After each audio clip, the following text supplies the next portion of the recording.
আসসালামু আলাইকুম। আমি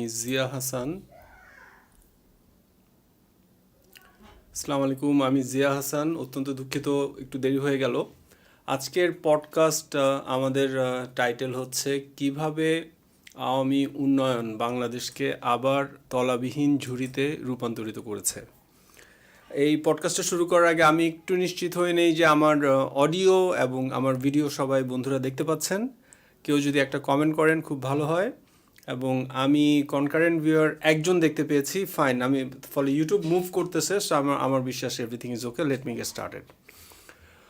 ওকে, সো বাংলাদেশ আবার একটা তলাবিহীন ঝুড়িতে রূপান্তরিত হচ্ছে কিনা, এটা কিন্তু এখন একটা বড় প্রশ্ন। এবং আমরা আজকের প্রথম আলোতেই আমরা দেখেছি যে ডলার সংকট এটা চরম পর্যায়ে পৌঁছেছে। শুধুমাত্র বড় ব্যবসায়ী এবং যাদের ব্যাংকে টাকা আছে, যাদের কোনো ধরনের রপ্তানি আছে, তারা বাদে আর কেউ ঋণপত্র খুলতে পারতেছে না। ফলে অনেকে প্রয়োজনীয় জিনিসপত্র আমদানি করতে পারতেছে না, যেটা উৎপাদনের জন্য লাগবে, যেটা আপনার খাদ্যের জন্য লাগবে, যেটা আপনার ওষুধপত্রের জন্য লাগবে। এবং এর ফলে ডলার সংকটের কারণে সরকার যে আমদানি হ্রাস করেছে সেটারও একটা চিত্র আমরা দেখতে পেয়েছি যে 2021 থেকে 2022-এ মূলধনী যন্ত্রপাতি 66% কমে গেছে এবং শিল্পের কাঁচামাল 14% নেমে এসেছে প্রথম 3 মাসে, জুলাই সেপ্টেম্বরে। এবং তারপরেও এই ডলারের পরিমাণ কমার, আমদানির পরিমাণ কমার পরেও আমরা লাস্ট যে হিসাবটা দেখতে পাচ্ছি সেই হিসাবে জানুয়ারি 2023-এ রিজার্ভের পরিমাণ, ইফেক্টিভ রিজার্ভের পরিমাণ 20 থেকে 24 বিলিয়ন ডলারে নেমে আসবে। এটার হিসাবটা খুব সহজ। রাইট এট দিস মোমেন্ট রিজার্ভের পরিমাণ 34 বিলিয়ন ডলার, এখান থেকে 8 বিলিয়ন ডলার আইএমএফের হিসাবে বাদ যাবে, ফলে ইট বিকামস 26 বিলিয়ন ডলার। এবং প্রত্যেক মাসে প্রায় 1.3 বিলিয়ন ডলার করে কমতেছে। এখনও সামনে একটা আকু পেমেন্ট হবে। এই আকু পেমেন্ট সহ আগামী 2 মাসে প্রায় 34 বিলিয়ন থেকে আরও 2 থেকে 3 বিলিয়ন ডলার কমে আসলে আগামী বছর জানুয়ারির শুরুতে বা শেষের দিকে 20 থেকে 24 বিলিয়ন ডলারে বাংলাদেশের রিজার্ভ পৌঁছে যাবে, which is not very scary in January. কিন্তু এই রেটে যদি চলতে থাকে, যদি ইমিডিয়েট কোনো কিছু না করা হয়, তাহলে তার 1 বছরের মধ্যে আমরা উই মাইট ডিফল্ট। সো ওইটা হবে কি হবে না সেটার জন্যই সরকার, যেন না হয় সেটার জন্যই সরকার বর্তমানে আমদানি কমাচ্ছে।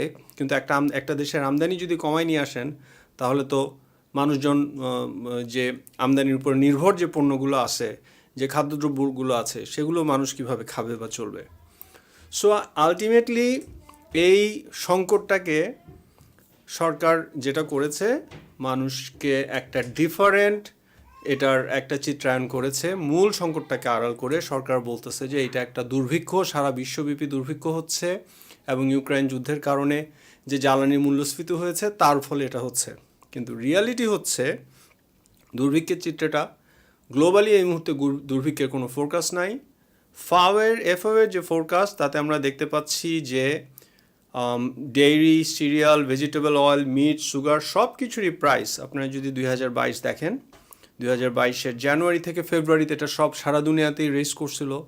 আমি জার্মানিতে আছি, এখানেও আমার তেলের দাম প্রায় 5 পাউন্ডে 5 ইউরোতে চলে গেছিলো। কিন্তু all has fall down. January, February, March, April, May, June, July, August, September নাগাদ সব কিছুর দাম পড়েছে। সিরিয়াল মানে ফুড গ্রেইনস, এটার দামও বেড়েছিল। এটাও ফেব্রুয়ারি থেকে শুরু করে মার্চ পর্যন্ত প্রাইস বেশি ছিল, এটার দামও র্যাপিডলি কমে এসেছে। ফলে দুর্ভিক্ষের প্রধান সিগন্যাল হচ্ছে মূল্যস্ফীতি। কারণ দুর্ভিক্ষ মানে হচ্ছে যে খাদ্য সংকট হয়েছে, ফলে আপনি কিনতেই পারতেছেন না। যদি কিনতে না পারেন, তার ফলে মূল্যস্ফীতি হবে। তাহলে সারা দুনিয়াতে খাদ্যদ্রব্যের দাম কমতেছে, তাহলে সারা দুনিয়াতে দুর্ভিক্ষের চিহ্ন কোথায়? ইয়েস, অনেকগুলো সংস্থাই বলছে যে অনেক মানুষ খেতে পাচ্ছে না, সেটা দুর্ভিক্ষ নয়, সেটা দারিদ্র। আমাদের দেশেও ইউএনের একটা এজেন্সির রিপোর্ট আমি গত সপ্তাহে প্রথম আলোতে দেখেছি, যারা বলতেছে যে 18% না কত % দরিদ্র ব্যক্তির আর কোনো অর্থ নাই, তারা সব টাকা খরচ করে ফেলছে। এই লোকগুলো যদি না খেতে পারে, দ্যাট ইজ নট দুর্ভিক্ষ, এটা হচ্ছে দারিদ্র। তারা কর্মসংস্থানের সুযোগ নাই, তাদের ইনকামের সুযোগ নাই। সো গ্লোবাল যে চিত্রটা দেখতেছি এখানে দুর্ভিক্ষের কোনো চিহ্ন নাই। এবং এটা ঠিক আজকের রিপোর্ট, 4 নভেম্বর বিজনেস স্ট্যান্ডার্ড ছাপিয়েছে, ওয়ার্ল্ড ফুড ইন্ডেক্স স্লিপস, এটা ঠিক আগে যেই রিপোর্টটা আমি দেখিয়েছি সেটাই। গত 2 দিনের সিরিয়ালের প্রাইস একটু বেড়েছে, বিকজ রাশিয়াতে ইউক্রাইনরা যখন আক্রমণ করলো তখন রাশিয়ানরা বলল যে তারা আর গ্রেইন রপ্তানি করতে দিবে না, এর ফলে 2-3% রেজ হয়েছে, কিন্তু এটার ফলে মেজর কোনো শিফট হয় নাই। অ্যান্ড দেন জ্বালানি প্রাইস, সেখানে আমরা দেখতেছি যে গ্যাসের প্রাইস হ্যাজ ফলেন সিগনিফিকেন্টলি। আপনার ইউক্রাইন যুদ্ধের কারণে একটা রেজ হয়েছিল জুলাইয়ের পরপরই, এটা অনেক কমে এসেছে। এবং হোয়াট ইজ ইন্টারেস্টিং, ইউরোপেই মূল জ্বালানি বিশেষত গ্যাসের প্রাইস রাইজ করার মূল ড্রাইভার ছিল, ইউরোপে এখন গ্যাসের price below zero. That means আপনি ইউরোপে যদি এখন গ্যাস কিনতে চান, তাহলে যারা রপ্তানি করতেছে তাদের কাছ থেকে, তাহলে ওরা আপনাকে উল্টা টাকা দিবে, বিকজ এত পরিমাণ গ্যাস ইউরোপের পোর্টগুলোতে চলে আসছে, এত পরিমাণ বড় বড় জাহাজ, এই জাহাজগুলো এখন ঢুকতে পারতেছে না। ওরা বলতেছে যে আমি প্রয়োজনে তোমাদেরকে টাকা দিব, আমাদের গ্যাসগুলো নিয়ে ফেলো। So there is no major জ্বালানি crisis right at this moment. Yes, তেলের দাম $100 উপরে আছে এবং ফোরকাস্ট তেলের দাম $100 উপরে থাকবে, which is not very unusual. তেলের দাম 90 থেকে $100 উপরে গত 1 দশকে অনেক সময় ছিল। ফলে সরকার যে মেজর 2টা সংকটকে চিহ্নিত করছে, এই 2টা সংকটেরই গ্লোবাল কোনো এভিডেন্স নাই। যদি এভিডেন্স না থাকে তাহলে সংকট কেন? That is a good question, that is a big question. So but still this is as bad it can get. ব্যাংকে ডলার নাই, এবং আমি দেশের যাদের সাথে কথা বলতেছি, মানুষজন বলতেছে যে 7-8 ঘন্টা কারেন্ট নাই, গ্রামের দিকে 12-14 ঘন্টা কারেন্ট নাই, এবং ইভেন বড় বড় শহরেও 5-6 ঘন্টা কারেন্ট নাই। তার ফলে উৎপাদন কমেছে, ফ্যাক্টরিগুলো উৎপাদন করতে পারতেছে না, এবং বিভিন্ন উৎপাদকেরা সরকারকে গিয়ে বলেছে যে আমরা মাত্র $1.2 বিলিয়ন জ্বালানি লাগবে যদি ফ্যাক্টরিগুলোকে চালু রাখতে। সরকার, আমাদের মন্ত্রী জ্বালানি উপদেষ্টা বলেছে যে এই টাকাটাও নাই। So why is that crisis? So basically সরকার যেটা বলতেছে ক্রাইসিস সেটা না, সরকার প্রকৃত ক্রাইসিসটা স্বীকার করতেছে না। প্রকৃত ক্রাইসিসটা হচ্ছে বাংলাদেশের বার্ষিক ঋণ পরিশোধের প্রকৃত হিসাব। আমরা যেটা জানি, অর্থনীতিবিদরা জানেন যে বিভিন্ন ডেটা আমরা দেখি যে বছরে আমরা $2 থেকে $2.4 বিলিয়ন পাবলিক ডেট পরিশোধ করি, আর $2 থেকে $3 বিলিয়ন প্রাইভেট ডেট পরিশোধ করি। সো অ্যাভারেজ অ্যানুয়ালি 2012 থেকে 2020 পর্যন্ত $5 বিলিয়ন নিচে পরিশোধ করা হয়েছে বার্ষিক অ্যানুয়াল ডেট সার্ভিসিং। কিন্তু এটা 2021-এ $11.7 বিলিয়ন চলে গিয়েছে, 2022-এ এটা $23.7 বিলিয়ন এক্সপেক্টেড। এই ক্যালেন্ডার ইয়ারে $23.4 বিলিয়ন পরিশোধ করতে হবে। এর বড় একটা অংশ হচ্ছে যে এর পূর্বে যে আমদানি করা হয়েছে, ওই আমদানির টাকা পরিশোধ করা হয়নি, সেই টাকা। আপনি চিন্তা করে দেখেন, IMF-এর কাছে $6 বিলিয়ন, তাও 3 না 4 বছরে, তার মানে বছরে $2 থেকে $2.5 বিলিয়ন, $1.5 থেকে $2 বিলিয়ন হয়তো সরকার পাবে। এইটা নেওয়ার জন্য কত সংস্কার করা হচ্ছে, আর ওয়্যারএস $23 বিলিয়ন এই বছরে আপনাকে পরিশোধ করতে হবে। এবং এই $23 বিলিয়ন দায়টা যে এসেছে, এটার একটা খুব স্ট্রং এভিডেন্স আমি একটা ডেটাতে দেখতে পেয়েছি। সেটা হচ্ছে যে জুলাই থেকে আগস্টে ফাইন্যান্সিয়াল ইয়ার 2022-তে এলসি সেটেলমেন্ট হয়েছিল $10.7.5 বিলিয়ন। আমি একটু আমার পয়েন্টারটাকে একটু লেজার পয়েন্টার করি, $10.75 বিলিয়ন। অন্যদিকে জুলাই থেকে আগস্টে ফাইন্যান্সিয়াল ইয়ার 23-তে, অর্থাৎ রানিং ইয়ারে $15 বিলিয়ন পরিশোধ করতে হয়েছে। তার মানে আপনি ক্লিয়ারলি দেখতে পাচ্ছেন সরকার যে সময় এলসি ওপেনিংয়ের পরিমাণ কমিয়েছে, and you can see July থেকে আগস্টে এলসি ওপেনিং 12.3% থেকে অল্প কমাতে পেরেছে। সেপ্টেম্বরে অনেক কমিয়েছে, ডেটাটা এখানে নাই। কিন্তু এই 2 মাসেই আলটিমেটলি এই বছর সেটেল করতে হয়েছে প্রায় $5 বিলিয়ন বেশি। ওইটাই হচ্ছে আগের যে দায়টার কথা বললাম, এটাই কিন্তু আলটিমেটলি পেমেন্ট করতে হচ্ছে। 2 মাসেই $5 বিলিয়ন পেমেন্ট করতে হয়েছে। ফলে আলটিমেটলি সরকার সব আমদানি সব জায়গায় বন্ধ করে দিচ্ছে, ব্যাংকে টাকা দিচ্ছে না, এবং ব্যাংকগুলোর উপরে দায় চাপাচ্ছে। সো আলটিমেটলি সংকটের চাবিকাঠি হচ্ছে, এটা আমি কেন্দ্রীয় ব্যাংকের তথ্য বলতেছে, 2021-22 অর্থ বছরে দেশের ব্যাংকগুলোর $92.23 বিলিয়ন এলসি খোলা হয়েছে। একই সময়ে এলসির নিষ্পত্তি হচ্ছে $83.68 বিলিয়ন, এবং অর্থাৎ 2000 এই বছর এই ফাইন্যান্সিয়াল ইয়ার যখন শুরু হয়েছে তখন $33.83 বিলিয়ন অনিষ্পন্ন এলসির স্থিতি ছিল। এটা আমি বণিক বার্তার একটা রিপোর্ট থেকে ডাইরেক্ট কোট করেছি। সো এই বছর $33.83 বিলিয়ন অনিষ্পন্ন এলসির একটা স্থিতি ছিল। ইউ ক্যান অলসো সে গত বছরও তো $26.66 বিলিয়ন ছিল, এবং এখানে মাত্র $7-8 বিলিয়ন বাড়ছে। বাট তা না, এটার সাথে সাথে আরও অনেক অ্যাসোসিয়েটেড কস্ট চলে এসেছে, এবং গত বছরের $26.66 বিলিয়ন অনিষ্পন্ন এলসিটাও আনইউজুয়াল ছিল। তার মানে সংকটের যেই কনজামশন গ্রোথের যেইটার কারণে সংকটটা তৈরি হচ্ছে, এটা কিন্তু 2022-21 অর্থ বছরেই শুরু হয়ে গেছে। So that is a central point, যেটা অনেক অর্থনীতিবিদ মিস করেছেন, যেটা মূল আমাদের ডিসকোর্সে আসেই নেই, but it is a major issue. সংকটটা এই বছরই না, 2020-21 অর্থ বছরেই শুরু হয়ে গেছিলো।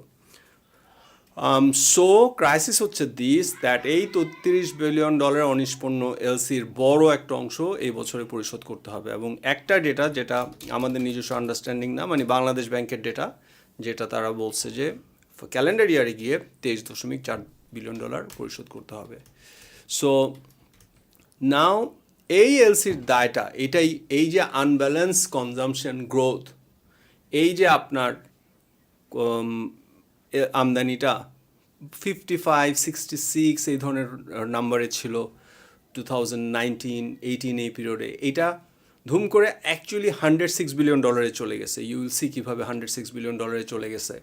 আপনার $83 বিলিয়ন এই গত বছর করেছে, এবং একই সাথে আপনার এটা তো 23 তো আমি করেছি, অ্যাকচুয়ালি এটা 33 হবে। সো আপনি $83 বিলিয়ন আমদানি করেছেন গত ফাইন্যান্সিয়াল ইয়ারে, একই সাথে আপনার $33 বিলিয়ন, বণিক বার্তার রিপোর্ট অনুসারে $33 বিলিয়ন আপনার আমদানির দায় রয়ে গিয়েছে।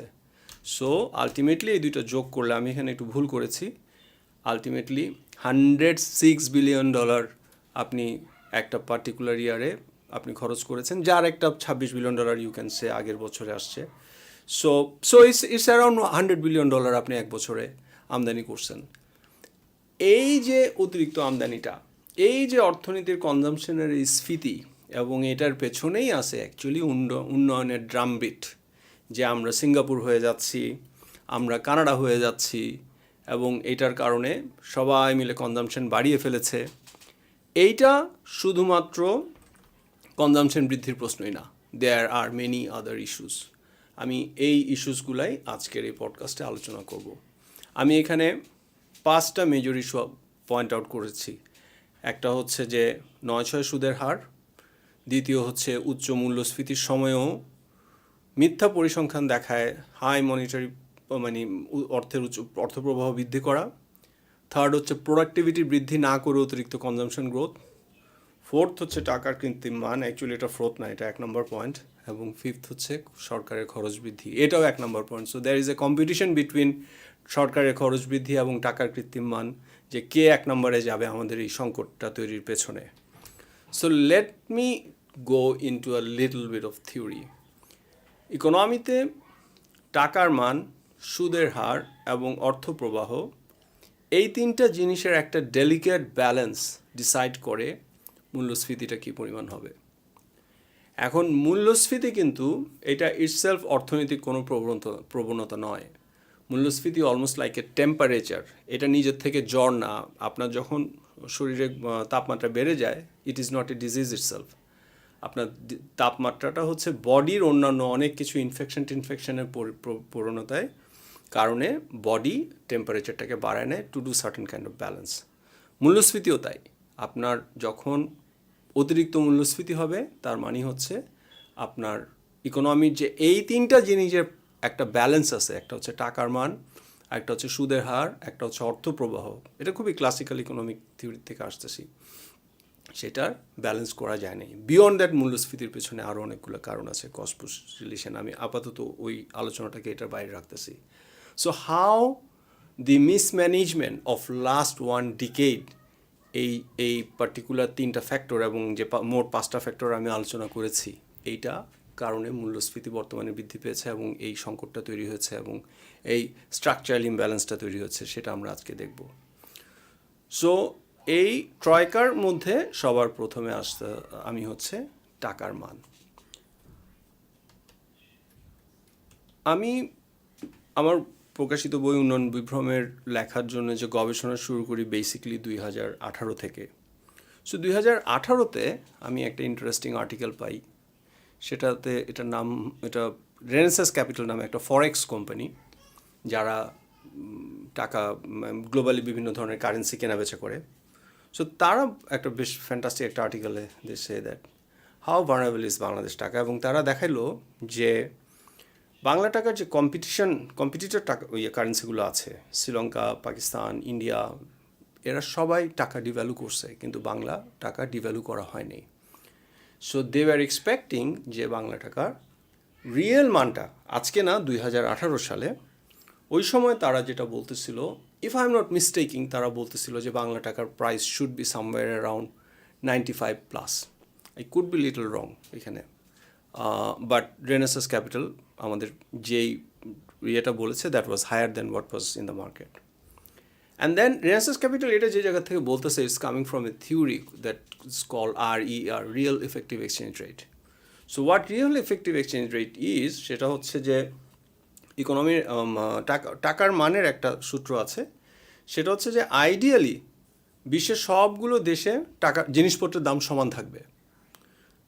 আমেরিকাতে মুরগির যে দাম, বাংলাদেশেও মুরগির দাম একই থাকবে, কিন্তু বাংলাদেশের মুরগির দাম যদি কমে যায়, তাহলে আমেরিকান লোকজন বাংলাদেশ থেকে মুরগি কেনা শুরু করবে, তার ফলে বাংলা টাকার চাহিদা বৃদ্ধি পাবে, তার ফলে বাংলা টাকার দাম বৃদ্ধি পাবে, চাহিদা বৃদ্ধি পেলে যেহেতু দাম বৃদ্ধি পায়, ফলে আলটিমেটলি গিয়ে চিকেনের দাম বাংলাদেশ এবং আমেরিকাতে সমান হয়ে যাবে। সো এই পার্টিকুলার থিওরিটার ভিত্তিতে এই RER থিওরিটা আসে। সো RER এর থেকে একটা সিগন্যাল পাওয়া যায় যে আপনার টাকার মান, টাকার যে একটা ইফেক্টিভ এক্সচেঞ্জ রেট থাকা উচিত ছিল, মানে একটা রিয়েল ভ্যালু থাকা উচিত ছিল, এটার ইন্টারনাল যে প্রাইস থাকা উচিত ছিল, এটা হাইপোথেটিক্যাল প্রাইস, এটা থেকে কত বেশি বা কম। সো RER এর হিসাবটা সকলেই করে। Bangladesh bank has done it's RER, এবং বাংলাদেশ ব্যাংক তার প্রায় রিপোর্টে বলে যে বাংলাদেশের RER, এখানে আপনি দেখতে পাচ্ছেন, এটা আমি খুব সম্ভব ইয়ের থেকে নিচ্ছি, আমাদের মনিটারি পলিসির থেকে নিয়েছি। এখানে বলতেছে জুন থেকে RER ইজ 110 বা সামথিং। সো সবাই এটা নিয়ে বেশ satisfied, it is not very high. কিন্তু আমি এই রেনেসাস ক্যাপিটালের এই ডেটাটা পাওয়ার পরে আই স্টার্টেড লুকিং ফর, তাহলে বাংলাদেশ ব্যাংক বাদে অন্যান্যরা কী বলে। Then I found an organization called Bruegel globally সকল কারেন্সির RER মেজার করে, এবং ব্রুগেলের ডেটাবেস থেকে আমি দেখতে পেলাম যে ব্রুগেলের হিসাবে বাংলা টাকার RER has gone as high as 170+, 176, and that actually shocked me. আমি এটা নিয়ে বেশ কয়েকবার সোশ্যাল মিডিয়ায় আলোচনা করছি, এবং আই ওয়াজ সারপ্রাইজ যে কেন অর্থনীতিবিদ এটা পিক করতেছে না।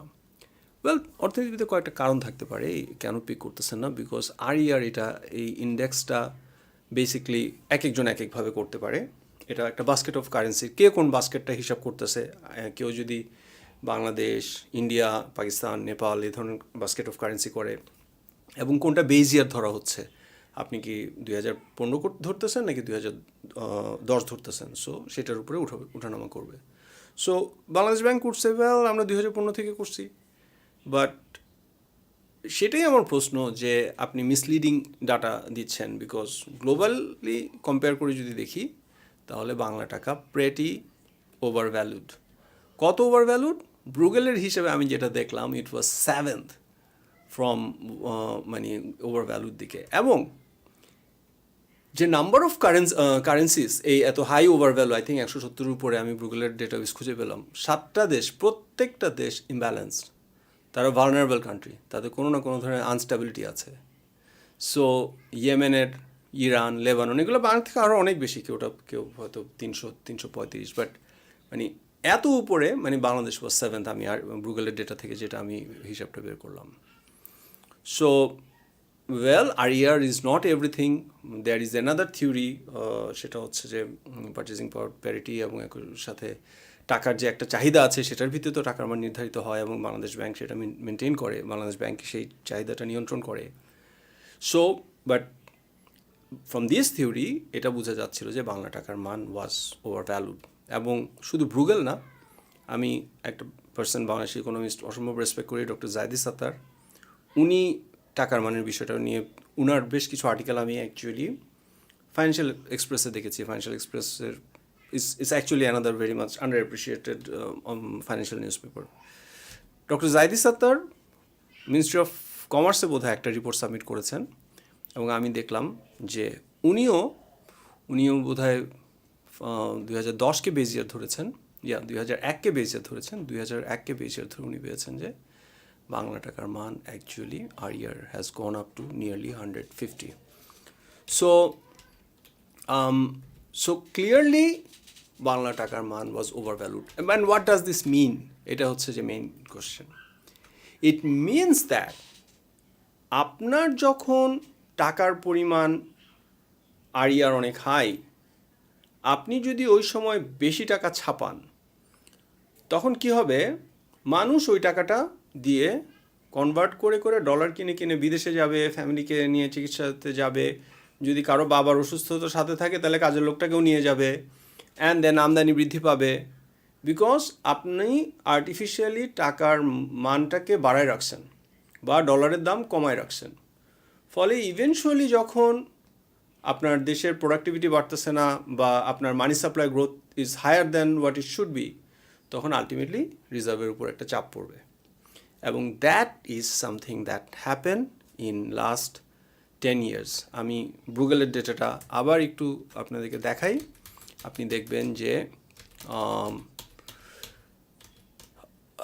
এই টাকার মানটা বাংলাদেশ কিন্তু খুব স্টেবল ছিল 91 থেকে শুরু করে। It has tried to maintain very stable currency, 100 থেকে হয়তো 10, 12, 14 গেছে, এবং কিন্তু 2013 থেকে স্টার্টেড রাইজিং।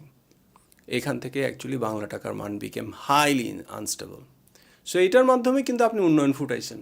কী করছেন? আপনি টাকার মান আর্টিফিশিয়ালি ধরে রাখছেন, আর্টিফিশিয়ালি ধরে রেখে আপনি আপনার কনজামশন বৃদ্ধি করছেন, আপনি আমদানি বৃদ্ধি করছেন, অ্যান্ড দেন একটা পর্যায়ে গিয়ে আপনি ধরা খাইছেন। And I have another very important argument, যেটা আমি আমার উন্নয়ন বিভ্রমে দেখিয়েছি, যে বাংলাদেশের রিজার্ভগুলো ক্রিয়েশন হয়েছে মূলত মন্দার কারণে।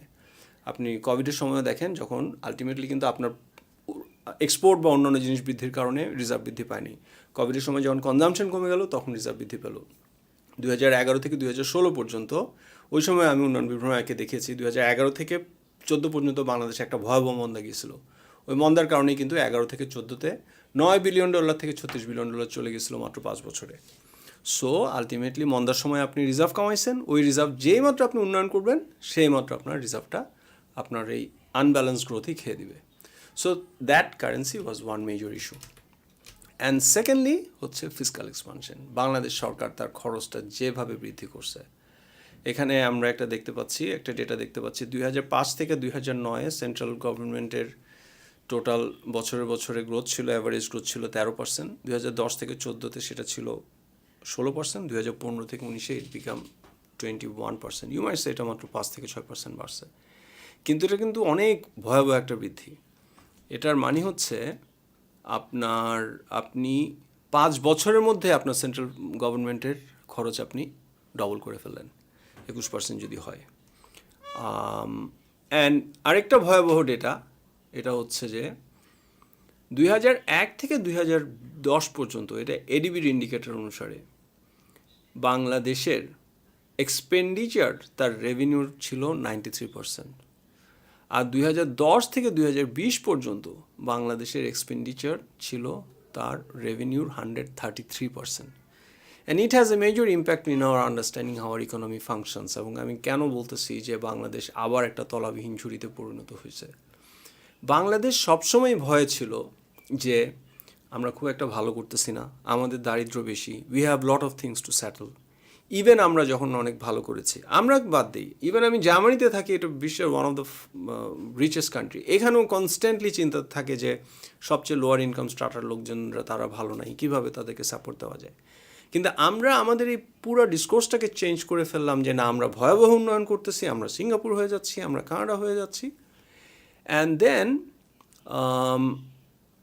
But if you look at this data, তাহলে আমরা দেখব যে আমরা যখন নিজেদেরকে নিয়ে ভয় ছিলাম, অ্যান্ড অ্যাক্রস অল গভর্নমেন্টস, তত্ত্বাবধায়ক, ইভেন আওয়ামী লীগেরও 3 বছর এখানে আছে, সেই সময় কিন্তু বাংলাদেশের সরকারগুলো ওয়ার প্রুডেন্ট, তারা কেউ তাদের খরচ বৃদ্ধি করে নাই। তারা 2001 থেকে 2010-এ সরকারের যে রেভিনিউ ছিল তার খরচ ছিল তার 93%, কিন্তু 2010 থেকে ইট চেঞ্জ, ইট বিকেম 133%। আমি এডিবির ডেটা থেকে বেশ কিছু কম্পারিজন করে দেখেছি, পাকিস্তান এবং শ্রীলঙ্কা এই দেশগুলো 8-10 বছর ধরেই এই 133%, 40% করে খরচ করছে, and then they become crisis. কিন্তু বাংলাদেশ যে একটা হেলদি ক্রেডিট রেটিং এনজয় করতেছে, বাংলাদেশ যে বলতেছে যে আমাদের ডেপ্ট কম, it has come from a sacrifice of this years. এটা শুধু আমি 2001 থেকে 10 দেখাচ্ছি শুধু তা না, তার আগের 10 বছরও তাই ছিল, এবং আওয়ামী লীগের লাস্ট আমলই তাই ছিল। সো আমরা হিস্টোরিক্যালি ইনডেপ্টেড ছিলাম, এবং আমাদের অর্থমন্ত্রীরা, মানে আমরা যতই আওয়ামী লীগ বিএনপিকে গালি দেই, দে হ্যাভ বিন প্রুডেন্ট, এবং এই প্রুডেন্সটাই কিন্তু যে সক্ষমতাটা তৈরি করছে সেটাই এখন আওয়ামী লীগ খরচ করে বলতেছে যে উন্নয়ন আমরা করি, আমাদের সব কিছু কম, আমরা অনেক ভালো। বাট অনেক কিছু যে ভালো, it is not something you created, you are destroying, এবং আগের গভর্নমেন্টগুলোই ক্রিয়েটেড, যেটার উপরে দাঁড়ায় তুমি এই খরচটা করতে পারতেছো। সো অ্যান্ড দেন এই যে তুমি খরচটা বাড়ায় ফেললা, এইটার পরের সরকারগুলো কী করবে? আমি এই কারণেই বলতেছি যে আমরা যে আইএমএফের কাছে যাচ্ছি, it is the beginning of that process, যে আমরা কনস্ট্যান্টলি এখন পাকিস্তানের মতো ডেপ নিতে হবে, ইয়ে করতে হবে, এই প্রসেসটায় আমরা এখন ঢুকছি। এবং এই 10টা বছর যে আওয়ামী লীগ এনজয় করছে, এইটার ফ্রুটসটা কিন্তু ক্রিয়েট হয়েছিল আগের ডিকেডসের ডেটাগুলোতে, যেটা আমরা এখন দেখতে পাচ্ছি। সো অ্যান্ড দেন এখানে আমরা দেখতে পাচ্ছি যে রেভিনিউ বাজেটেও কীভাবে সরকার তার খরচ বাড়াইছে। প্রাইম মিনিস্টার একটা ডেটা আমরা দেখতে পারি, 2012-13-তে প্রাইম মিনিস্টার যখন 208 কোটি টাকা খরচ করতো, যেটা এখন 604 কোটি টাকায় গেছে। বাট ইফ ইউ কম্পেয়ার, তাহলে আপনি দেখবেন যে 18-19-এ ভারতের প্রধানমন্ত্রী, একটা ভারতের মতো বাংলাদেশের 10 গুণ আকারের একটা রাষ্ট্রের প্রধানমন্ত্রীর অফিসের মোট খরচ ছিল 57.76 কোটি টাকা। ইমরান খানের অফিসের মোট খরচ ছিল মাত্র 4.6 কোটি টাকা, যা তার পূর্বের আমলে, যে সময় নওয়াজ শরীফের আমলে অনেক দুর্নীতি হয়েছে বলা হচ্ছে, ওই সময় ছিল 21.8 কোটি টাকা। ইমরান খান কমায় 4.6 কোটি টাকা নিয়ে আসছে। কিন্তু বাংলাদেশের প্রধানমন্ত্রীর অফিসেই নন ডেভেলপমেন্ট এক্সপেন্ডিচার 2020-21 ছিল 604 কোটি টাকা। So you have to pay the price for it. এবং এই যে বাংলাদেশ সরকারের খরচটা বাড়াইছে, এটা আমরা অনেক সময় নাম্বারের তাৎপর্য বুঝি না। আমি এই কারণে একটা জাস্ট থট এক্সারসাইজ করছি, এবং যে 6 বছরে 3.32 লক্ষ কোটি টাকা, এটা কত বড় একটা নাম্বার। সো আমি এখানে দেখাইছি যে পোশাক শিল্পের নিম্ন মজুরি 8,000 টাকা হিসাব করলে এই অ্যানুয়ালি 3.32 লক্ষ কোটি টাকা দিয়ে আপনি 14.5 কোটি ব্যক্তিকে খাওয়ায় বসায় থাকতে পারবেন, এবং মোট জাতীয় আয় $2,000 হিসাব করলে আপনি পুরো বছরে 8.2 কোটি ব্যক্তিকে বেতন দিতে পারবেন, এবং সম্মানজনক মাসিক মজুরি 25,000 টাকা হিসাব করলে আপনি বছরে 4.6 কোটি ব্যক্তিকে বেতন দিতে পারবেন। সো ইউ ক্যান সি যে আমাদের যে ফিসকাল এক্সপানশনটা হয়েছে, এটা কত বড় একটা নাম্বার। আমরা 3.32 লক্ষ কোটি টাকা, আমরা ফিগারগুলো মাথায় ধরতে পারি না, লক্ষ কোটি টাকা বলে দেয়, 10,000 কোটি টাকার প্রজেক্ট, 20,000 কোটি টাকার প্রজেক্ট, কিন্তু এগুলো যে কত বড় একটা নাম্বার। অ্যান্ড দেন এই নাম্বারগুলো বাড়ানো হয়েছে কি করতে? অনেকটা বড় অংশ হচ্ছে যে এডিপিতে খরচ করা হইতেছে। বাংলাদেশের অর্থনীতিটা সবসময় মেগা প্রজেক্ট বলে, আমি বলি শুধু মেগা প্রজেক্ট না, আপনি সব ধরনের প্রজেক্ট দেখেন। এখানে একটা নাম্বার দেখেন, ফাইন্যান্সিয়াল ইয়ার 15-তে যেখানে নতুন নাম্বার অফ নিউ প্রজেক্ট ছিল 170, এইটা ফাইন্যান্সিয়াল ইয়ার 16-তে 316-তে নিয়ে যাওয়া হয়েছে। এবং দেন প্রত্যেক বছর এরপরে দেখেন আগের বছরগুলোতে 150, 200 এই ধরনের করে প্রজেক্ট নেওয়া হতো। অ্যান্ড দেন আপনার প্রশাসনের কোনো সক্ষমতা বাড়ে নাই, আপনার কোনো প্রশাসনিক ক্যাপাসিটি বৃদ্ধি হয় নাই, বাট আপনি নাম্বার অফ প্রজেক্ট যে বাড়ায় ফেললেন, এই বাড়ানোর ফলে আলটিমেটলি কি সেটা হচ্ছে যে বেসিকলি প্রশাসনকে লুটপাট করার একটা লাইসেন্স দিয়ে দেওয়া হয়েছে। এবং এই লাইসেন্সটা দিতে হয়েছে বিকজ এটা একটা আনইলেক্টেড গভর্নমেন্ট, তাকে প্রশাসনের উপরে নির্ভর করে চলতে হয়েছে। And then it all resulted in a huge expansion of our consumptions. So এই কনজামশনের মধ্যে এটা প্রথম আলো একটা রিপোর্ট থেকে আমি নিয়েছি, গত বছরের প্রথম আলো খুব গর্ব করে লিখছে যে $100 কোটি আমদানি পণ্যের ক্লাবে বাংলাদেশ ঢুকে পড়েছে, বাংলাদেশ হ্যাজ বিকাম গ্লোবাল পাওয়ার। হ্যাঁ, এবং এটা অন্যান্য দেশগুলো এখন রেকগনাইজ করে।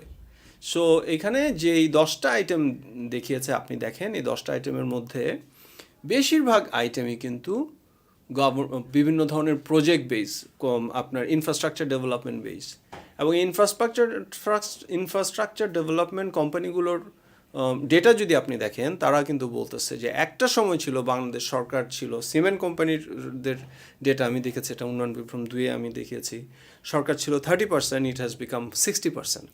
তো এই 60% গিয়ে তুলা, এটা আমাদের RMG, this is a good growth. তরলীকৃত প্রাকৃতিক গ্যাস, ডিজেল, ফার্নেস অয়েল, গম এগেন আপনার কনজামশন, পুরানো লোহার টুকরা, সয়াবিন দানা, পাম তেল, ক্লিংকার, পুরনো গ্যাস।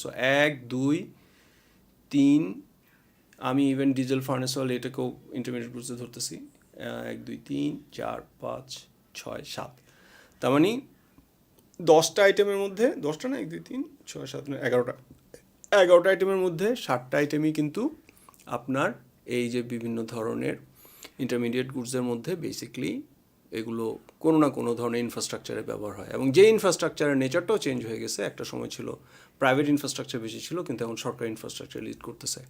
এবং এখানে আরও দেখাচ্ছে আরও কিছু, যেটা $100 মিলিয়ন ঢুকবে, এলপিজির উপাদান, ছোট পাথর, কয়লা। হ্যাঁ, ইউ ক্যান সে দ্যাট, দেখেন ছোট পাথরও এখন একটা বড় পণ্য হয়েছে। So this all has increased the consumption, এবং এটার পেছনে বড় একটা ম্যাটার করতেছে যে এই যে আপনার ইয়ের গ্রোথটা 6 বছরে 3.32 লক্ষ কোটি টাকার গ্রোথ। অ্যান্ড দেন এই গ্রোথের একটা রেজাল্ট আপনি দেখেন, আলটিমেটলি এখানে কি পরিমাণ লুটপাট হয়, এবং লুটপাট is very important part of আপনার কনজামশন গ্রোথ। প্রথমত হচ্ছে যে লুটপাটের ফলে যে টাকাটা, এই টাকাটা তো কোথাও চলে যায় না, কেউ না কেউ খরচ করে।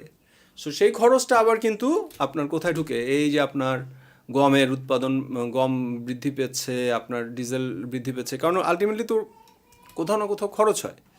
সো এখানে আমরা একটা দেখতে পাচ্ছি যে রেলের একটা ডেটা আমি ব্যবহার করি, এটা শেয়ার বিজের ডেটা আমি তুলে আনছি, যে 10 বছরে রেলের পেছনে 52,000 কোটি টাকা বিনিয়োগ হয়েছে, এবং প্রতি কিলোমিটার ব্যয়ে চীনে যেখানে 12.5, ভারতে 12, এবং বাংলাদেশে প্রতি কিলোমিটার ব্যয় ঢাকা পায়রা 250, ঢাকা যশোর 203, দোহাজারী ঘুমদুম 149। আপনি পার্থক্যগুলো দেখেন।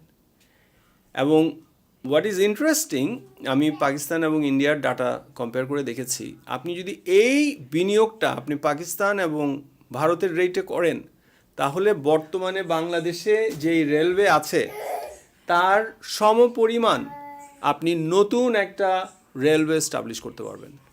সো ইউ ক্যান সি এই যে খরচটা বাড়ানো হয়েছে, এই কনজামশন গ্রোথটাতে যে লুটপাটটা হয়েছে, এটা কি পরিমাণ আপনার ওভারঅল আপনার খরচকে বাড়াইতে পারে, আপনার দেশের কনজামশন বৃদ্ধিটা করতে পারে। I'll take 1 second break because my daughter is here.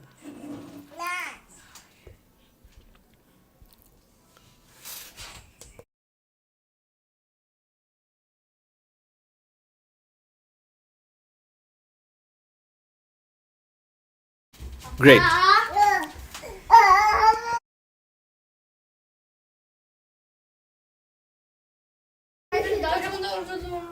Okay, so sorry for the interruption. Great. So it's going to be আজকে একটু লম্বা ইয়েই হবে, পডকাস্টই হবে। অ্যান্ড দেন এখানে আমরা মেট্রো রেলের হিসাবটা দেখতে পাচ্ছি।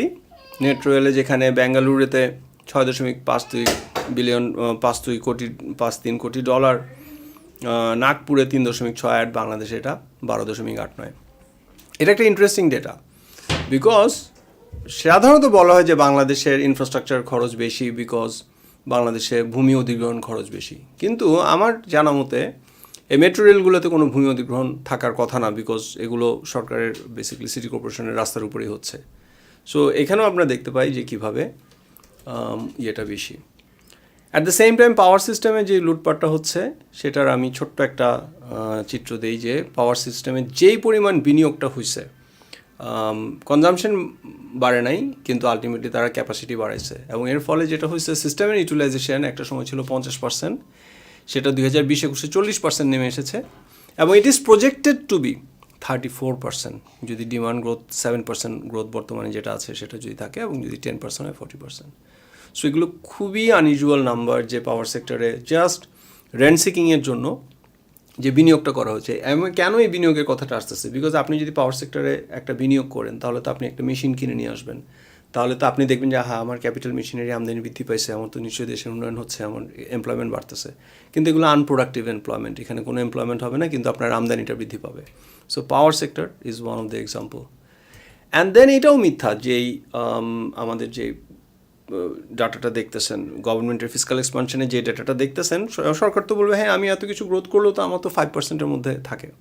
বাট আমি আমার উন্নয়ন বিবরণ 2-এ দেখাইছি বেসিক্যালি সঞ্চয়পত্রের যে সুদটা, এটা প্রায় 30 থেকে 35,000 কোটি টাকা সুদ, এটা সরকার তার এক্সপেন্সের মধ্যে দেখায় না। যদি এটা এক্সপেন্সের মধ্যে দেখায় তাহলে বাংলাদেশের মানে জিডিপির 5%-এর মধ্যে বাংলাদেশের ডেফিসিট থাকবে না। অ্যান্ড দেন এগেন আমাদের জিডিপির ডেটাটাই তো প্রশ্নবিদ্ধ।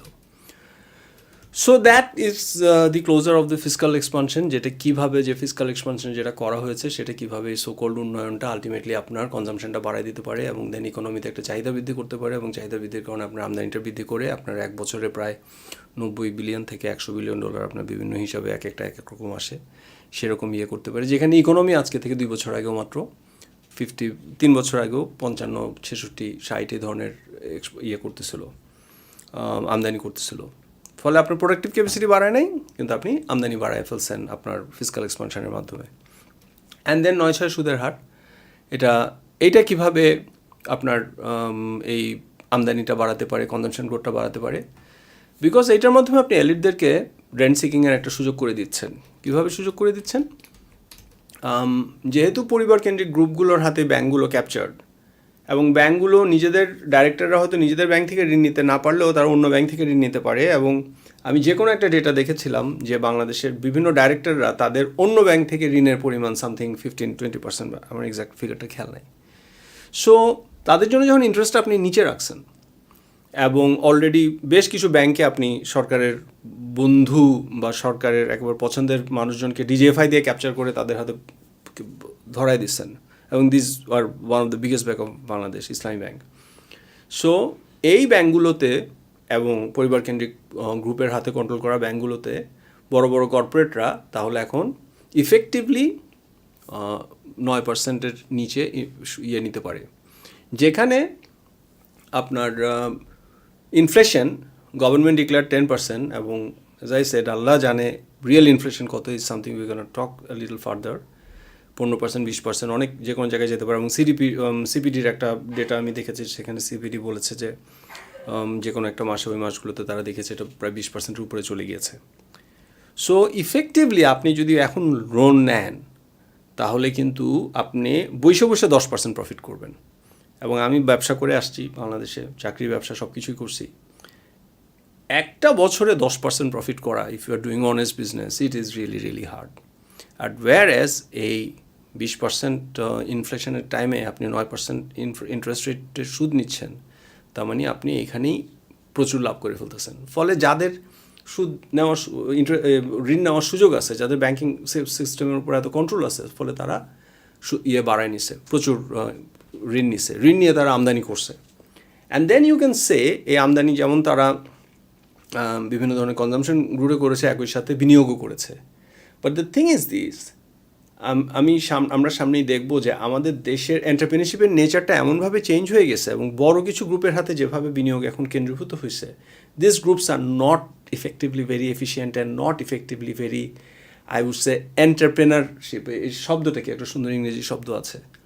ফলে they would do a lot of bad investments, they would do a lot of capital investments, যেটা আলটিমেটলি তাদের প্রোডাক্টিভিটি বৃদ্ধি করবে কিন্তু দেশের এমপ্লয়মেন্ট কমাবে, এবং পরবর্তীতে তারা মার্কেট ক্যাপচার করে জিনিসপত্রের দাম বাড়বে।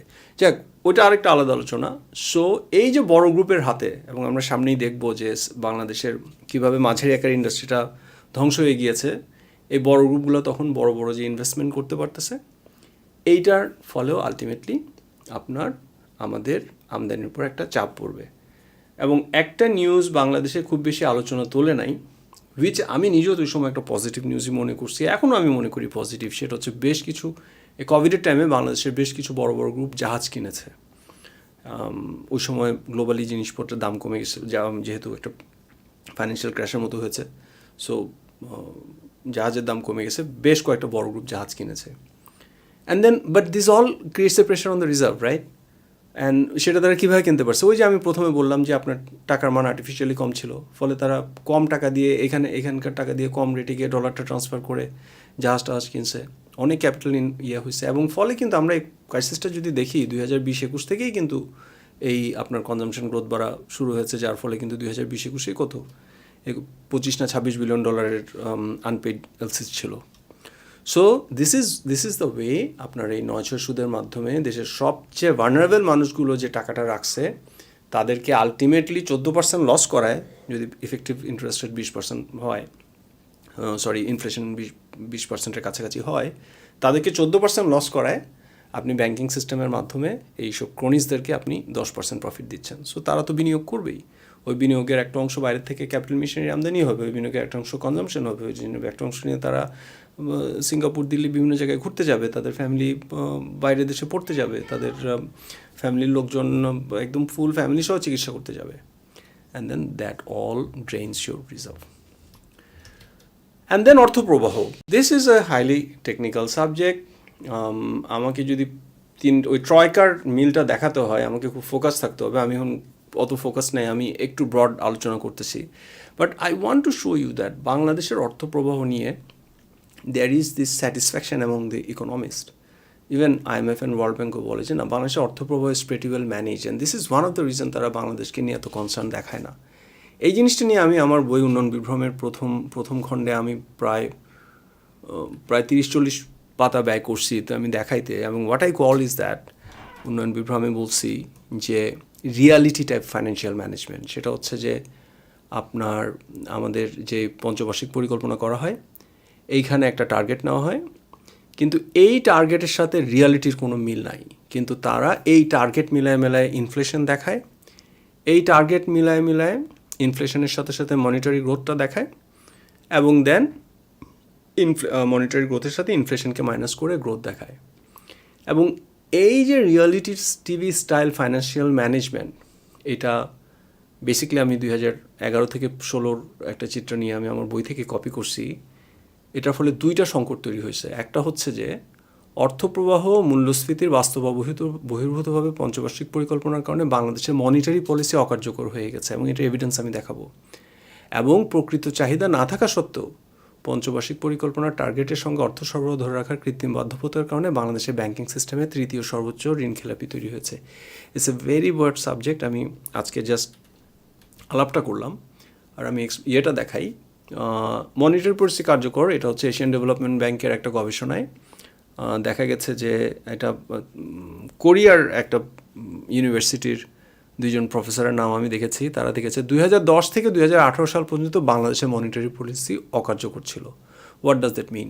দিস মিনস দ্যাট মনিটারি পলিসির মূল জিনিস হচ্ছে যে আপনি যদি আপনার সুদের হার বাড়ান, তার মানে আপনার মানি ফ্লো কমে আসবে, মানি সাপ্লাই কমে আসবে, আর আপনি যদি সুদের হার কমান তাহলে মানি সাপ্লাই বৃদ্ধি পাবে। সো এটা হচ্ছে বেসিক মনিটারি পলিসির অঙ্ক। কিন্তু তারা দেখাইলো যে এই দুইটার বাংলাদেশে কোনো মিল নাই। এবং তারা বরং ওই পেপারটা আরও দেখাইছে যে র্যাদার সঞ্চয়পত্রের যেই মোবিলিটিটা দেখা যাচ্ছে সেটার সাথে বাংলাদেশের মানি সাপ্লাই গ্রোথের একটা মিল আছে। And then they said, in examining the effectiveness of monetary policy in the economy, we find that traditional tools, the reserve money and repo rate, do not perform as predicted by textbook monetary theory. For example, increasing the reserve rate and lowering the repo rate does not increase the MQ or inflation. Such results are not consistent with the monetary easing effects in monetary theory. However, it is not clear the usual monetary transmission is not working properly. It's not clear why it's not in Bangladesh. So, অর্থনীতিবিদরা তো আমাদেরকে অভিযোগ করেন, এই আপনারা তো evidence base কথা বলেন না, সোশ্যাল মিডিয়াতে আপনারা অনেক ধরনের জাস্ট পলিটিক্যাল কথাবার্তা বলেন। But where is monetary policy নিয়ে কত কথা বলা হয়, কিন্তু এডিবি নিজেই গবেষণা করে দেখাচ্ছে মাসে মনিটারি পলিসি কার্যকর না। And that's what actually I said, that এই যে রিয়ালিটি টিভি স্টাইল ফাইন্যান্সিয়াল ম্যানেজমেন্টের কারণে অর্থনীতিতে এই সংকটটা হয়। অ্যান্ড সেকেন্ড হচ্ছে যে ওয়েন ইউ যখন আপনি রিয়ালিটি টিভি স্টাইল ম্যানেজমেন্টের জন্য আপনি জাস্ট একটা টার্গেট ঠিক করলেন মনিটারি গ্রোথের, সেই টার্গেট অনুসারে আপনি একটা ইনফ্লেশন দেখাইলেন এবং সেটা অনুসারে আপনি জিডিপি গ্রোথ দেখা দিলেন, অ্যান্ড দেন যেটা হবে ওই টার্গেটকে ম্যাচ করার জন্য ঋণ বাড়বে, এবং ওই ঋণ যদি বাড়ে তাহলে যেহেতু আপনি টার্গেট ম্যাচ করার জন্য ঋণ দিচ্ছেন, ইকোনমিক ক্যাপাসিটি অনুসারে ঋণ দিচ্ছেন না, তার মানে খেলাপি ঋণ হবে। এবং আমি এই ইয়েতে আমার উন্নয়ন বিবরণ থেকে আমি কাটপেশ করছি, অত ডিটেলে এই মুহূর্তে যায়নি, যে বাংলাদেশের যে লুকিয়ে থাকা যে ঋণগুলো আছে, যেখানে 4টা ভাগ আছে, সরকার যেটা স্বীকার করে সেখানে প্রায় 1 লক্ষ কোটি টাকা, এটার সাথে সাথে আপনার বেশ কিছু ঋণ মাফ করে দেওয়া হয়েছে, এটার সাথে সাথে আপনার লিগাল সিস্টেমে প্রায় 2 লক্ষ সামথিং এটা আটকানো আছে। সেগুলো সব কিছু হিসেব করলে বাংলাদেশের NPL বিকামস অ্যারাউন্ড 31.55%, এবং this will be third in the world. এবং আমার প্রশ্ন আমি যেটা আমার উন্নয়ন বিভ্রমে করেছি সেটা হচ্ছে যে স্যান ম্যারিনো এবং ইউক্রাইন, এই 2টা দেশ পৃথিবীর সর্বোচ্চ, এই 2টা দেশের ভ্যালিড রিজন আছে। একটা হচ্ছে স্যান ম্যারিনোতে they had a crisis after 2007 financial crisis, যখন স্যান ম্যারিনোতে প্রচুর পরিমাণ ডেপ ছিল হচ্ছে আপনার রাশিয়ান কোম্পানিজের, যারা পরবর্তীতে দেউলিয়া হয়ে গেছে, এবং গ্রিক অনেকগুলো ডেপ ছিল। ফলে আলটিমেটলি স্যান ম্যারিনোর ব্যাংকিং সিস্টেমের কারণে এই অস্বাভাবিক ঘটনাটা ঘটেছে। অন্যদিকে ইউক্রাইনে ক্রিমিয়ার যুদ্ধের পরে 2016 সালে ক্রিমিয়ার যুদ্ধের পরে ইউক্রাইনের ইকোনমি ওয়াজ ভেরি ব্যাড, এখন তো অবস্থা বেশ খারাপ। এটা অ্যাকচুয়ালি ইউক্রাইন যুদ্ধের আগের ডেটা।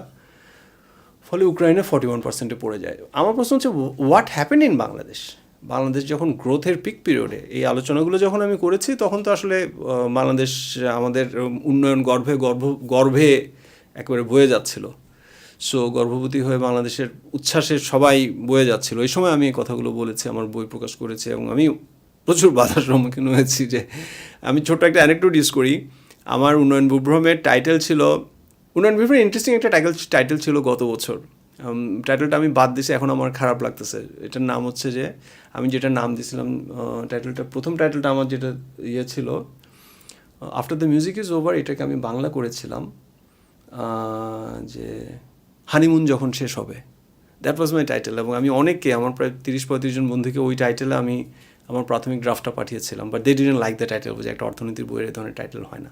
দেন আমি অনেক চেঞ্জ করে উন্নয়ন বিভ্রম করলাম। উন্নয়ন বিভ্রমে আমার সাবটাইটেল ছিল যে মন্দা ধস এবং আর্থিক মন্দা ধস এবং সামথিংয়ের ইতিহাস। অ্যান্ড দেন আমাকে খুব শক্ত করে বলা হলো যে মন্দা কথাটা লেখা যাবে না, এটা হচ্ছে এই বছরই ফেব্রুয়ারি মাসের কথা। এবং দেন আমাকে এটা বাদ দেওয়া হলো। আমি তখন লিখলাম যে অর্থনীতির না বলা ইতিহাস। এবং আমার খুবই মন খারাপ হয়েছিল যে আমার মন্দা ধস এবং আর্থিক ক্রাইসিসের ইতিহাস, এই টাইটেলটা এত আমার বাদ দিতে হলো। বাট দেন এখন সবাই এটার কথা বলতেছে। So that is the question I made, and that's a good and important question, যে বাংলাদেশে কী হলো যে 31.5% ইফেক্টিভলি হায়েস্ট এই ওয়ার্ল্ডের থার্ড NPL-এ পৌঁছেছে। Again this is not government declared NPL, এটার ডেটাটা আমার বইয়ে আছে, যেখানে অন্যান্য যে ডেটা সরকারি ডেটাগুলোই, ওগুলোকে আমি এক করে দেখেছি। Effectively is 31.55%. So now comes the very interesting part, and I think it's a productivity. So as I said, if you have growth, monetary growth, so-called আপনার growth without increasing productivity, তাহলে যেটা হবে আপনার কনজাম্পশন বৃদ্ধি পাবে। হ্যাঁ, and how does it work out? Let's see how does it work out. আমি বাংলাদেশের কারেন্ট যে প্রোডাক্টিভিটি বৃদ্ধি যেটুকুই বলা হচ্ছে বা যেটুকু ডেটাতে আছে, সেটা যে হয় নাই, এটার আমি 6টা কারণ দেখাচ্ছি। আচ্ছা, let me explain what is productivity. আমাদের একটা ভুল ধারণা আছে, প্রোডাক্টিভিটি হচ্ছে যে গার্মেন্টসে একটা মেয়ে ঘন্টায় কয়টা বানায়, কি বলে, কাপড় সেলাই করে। Productivity is not that. Productivity is ইকোনমির একটা capacity with how less inputs আপনি মোর আউটপুট ক্রিয়েট করতে পারবেন। এখন কথা বলতেছি, আপনার যদি প্রচুর জ্যাম থাকে, অ্যান্ড দেন জ্যামের কারণে ইউ ক্যানট প্ল্যান যে আপনি আপনাকে আপনার একটা RMG ফ্যাক্টরি আছে। সো আপনার যেহেতু জ্যাম আছে, আপনার যেহেতু পোর্টে কনজেশন আছে, ফলে আপনাকে আপনার ওয়্যারহাউসে প্রচুর স্টক মেনটেন করতে হবে, বিকজ আপনি জাস্ট ইন টাইম প্রোডাকশন করতে পারবেন না।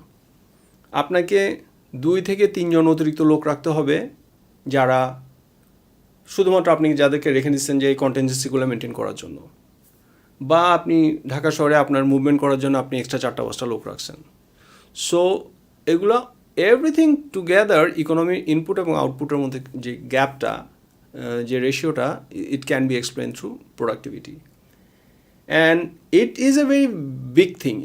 If you have more load shedding, then you have less productivity. যদি আপনার কি বলে রোডের ট্রান্সপোর্ট খরচ বৃদ্ধি পায়, this is also less productivity.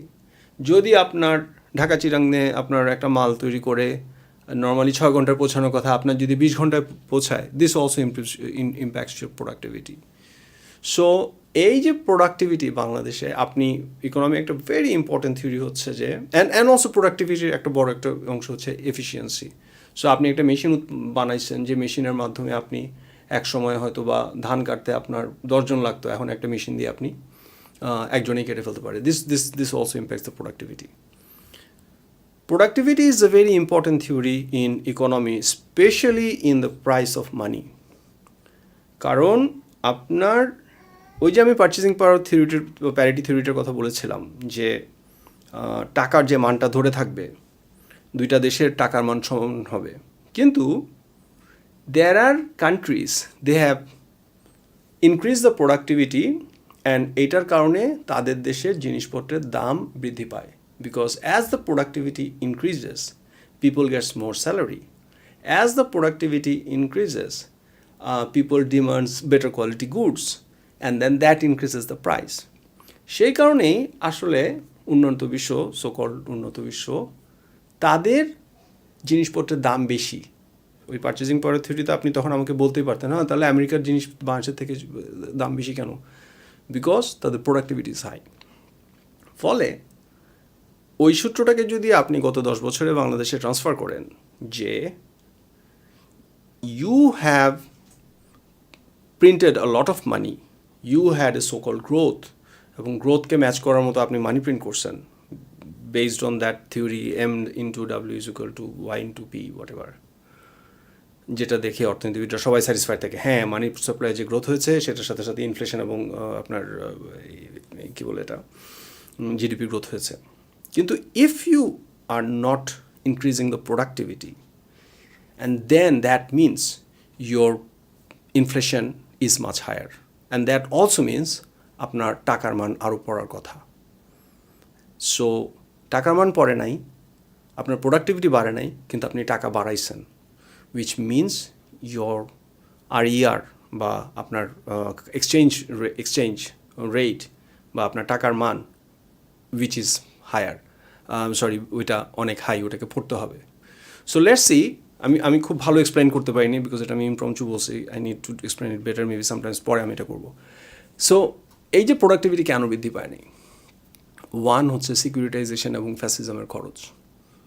So বাংলাদেশে এই যে দেখেন সিকিউরিটি এস্টাবলিশমেন্টকে বাড়ানো হয়েছে, এবং আমি তো বলি যে আওয়ামী লীগকে যদি সরকারে এ ধরে রাখার জন্য অ্যাটলিস্ট, এটা একটা রাফ হিসাবে আমি বলি, আওয়ামী লীগের মেম্বার এবং প্রত্যেকটা পাড়াতে, প্রত্যেকটা মহল্লায়, প্রত্যেকটা থানায়, উপজেলায় হিউজ বাঞ্চ অফ পিপল দেখবেন যাদের কোনো কাজ নাই, যারা সরকারি দলের নেতা। What they do, it's a securitization mechanism to create a control on the society, to create a situation of fear. And কিন্তু ওরা কী করে, ওরা তো সব এই মুহূর্তে সমাজের সবচেয়ে ওয়েলদি পিপল তারা। So this guys, there is expense, এই এক্সপেন্সটাও কিন্তু আমি ওই আগের যে আলোচনায় ওটা আনি নাই, যে সরকারের যে খরচ, এটাও কিন্তু সরকারের খরচ, তারা কিন্তু সোসাইটি থেকে নিচ্ছে। অ্যান্ড দেন এখানে আপনার প্রোডাক্টিভিটিটা বাড়ে নাই, কিন্তু এটা সিকিউরিটাইজেশন হয়েছে। অ্যান্ড দ্য সেকেন্ড থিং হচ্ছে যে বাংলাদেশের মাঝারি আকারের ফ্যাক্টরি কীভাবে ধ্বংস হয়েছে, এটা আমি একটু পরে উদাহরণ দেখাবো। And then rent seeking huge পরিমাণ বৃদ্ধি পেয়েছে, এটা মানুষের সবসময় ছিল, but it was not something এত বড় আকারে চলে গেছিল। অ্যান্ড দেন ওয়েলথ কনসেন্ট্রেশন, বড় আকারের ফ্যাক্টরিগুলোর হাতে, বড় বড় পলিটিশিয়ানদের হাতে আজকে সোসাইটির ওয়েলথের যে কনসেন্ট্রেশন হয়েছে।